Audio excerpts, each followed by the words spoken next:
Hey guys, what's up? My name's Lachlan Curry. Today I wanted to share with you my 5 top tips for growing from scratch as an indie author. Why I wanted to make this video one of the first few videos in my series is because I know from experience that it's incredibly daunting starting out as an indie author from scratch. In March of this year, I didn't have any social media at all, and the idea of me doing anything on social media to promote myself just seems like doing something that I would not do at all.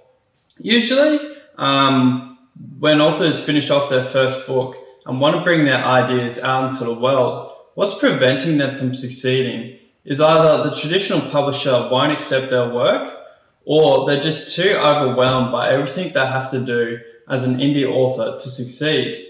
Well, today I'm going to give you some simple tips to boost your profile as an indie author, which are not so insurmountable. In fact, I guarantee if you just do these 5 steps well, you will start feeling more secure in what you're doing and where you're heading as an indie author. So let's get into it.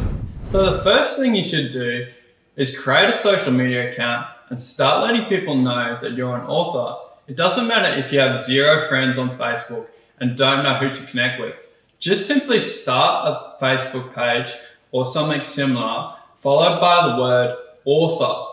The whole point of doing this is to let the internet latch onto the fact that you are a person who writes words.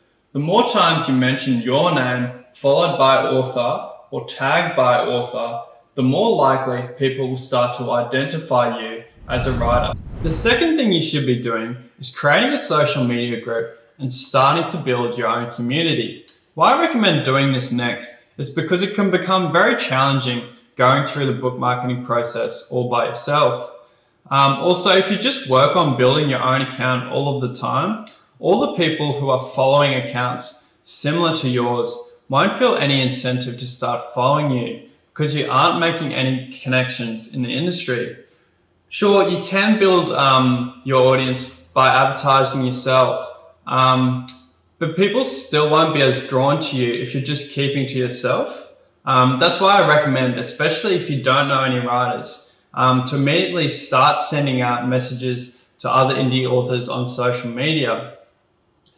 Let's say, hey, let them know that you like their profiles and what they're doing. Then as you start to develop a relationship with other authors, invite them onto your group. Start to build a list of other authors that you can rely on for help. Once you've got good relationships going, the more likely other authors will be open to sharing your material and letting the world know that you're a great author.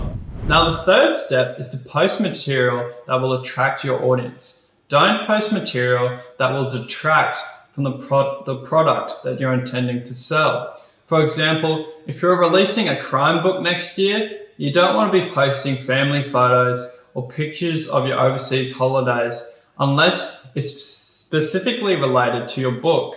Also, when you're posting, make sure to include hashtags and keywords, particularly when you're using Instagram. If you don't know what hashtags are, I encourage you to look them up on YouTube.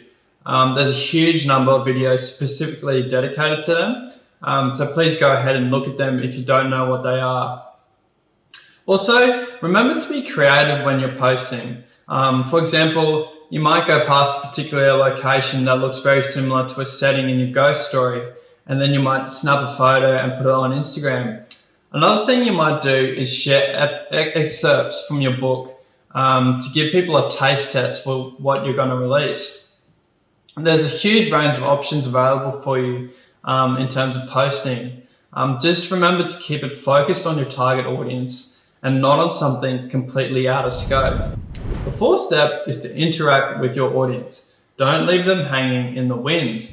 When someone comments on one of your posts, make sure to reply to their comment and let them know that you appreciate it. The more people can see that you're a real human being interacting with other people, the more likely they are to share your content with other people and grow your influence. My fifth and final step is to take your time. Particularly if you're an indie author and you don't have a traditional publisher breathing down your neck. This is probably the most important thing to remember when you're just starting out. I know from experience, you'll see other authors bringing this and that out and you'll be worried that you aren't doing enough. Don't let that kind of mindset overtake you. You are the person that gets to decide when and how you plan out your book marketing. You don't have to get 1,000 followers in 1 week to be killing it. If you simply dedicate your time to a few posts on 1 or 2 social media platforms a week, you'll start to find that your profile begins to grow by itself. Well, that's my 5 ways to grow, guys. I hope you found it helpful. And of course, if you'd like me to expand on any of these points, please leave a comment below and I'll be sure to get back to you. If you like this video, please remember to like and subscribe. So your support definitely will help, particularly at this stage when I'm just starting to grow. This is just the start of my series on book marketing, so stay tuned for more videos like this. Stay safe, guys. Take care. I'll see you soon.